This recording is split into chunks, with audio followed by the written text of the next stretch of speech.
Hey guys, যদিহে পোনপ্ৰথমবাৰৰ বাবে আমাৰ চেনেলটো চাই আছে, প্লিজ চেনেলটো ছাবস্ক্ৰাইব কৰি কাষতে থকা বেল আইকনটো প্ৰেছ কৰি অল কৰি দিবলৈ নাপাহৰিব। ৰাজ্যত ট্ৰেডিং কৰি কোটি কোটি টকা লুণ্ঠন কৰা অভিনেত্ৰী তথা কৰিঅ'গ্ৰাফাৰ চুমি বৰাক অসম আৰক্ষীয়ে মষ্ট ৱান্টেড ঘোষণা কৰিছে।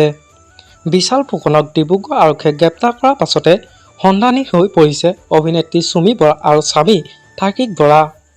চুমি বৰা এতিয়ালৈ সন্ধান উলিয়াব পৰা নাই অসম আৰক্ষীয়ে।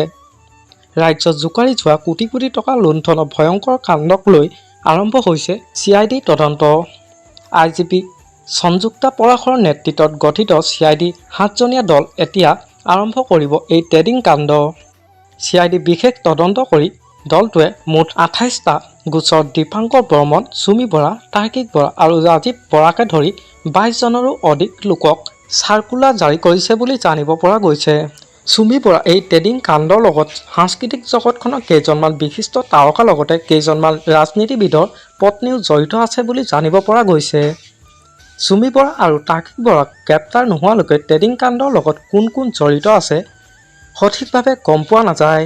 এই ক্ষেত্ৰত অসম আৰক্ষীয়ে কি পদক্ষেপ গ্ৰহণ কৰে সেয়া আমাৰ লক্ষণীয় হ'ব।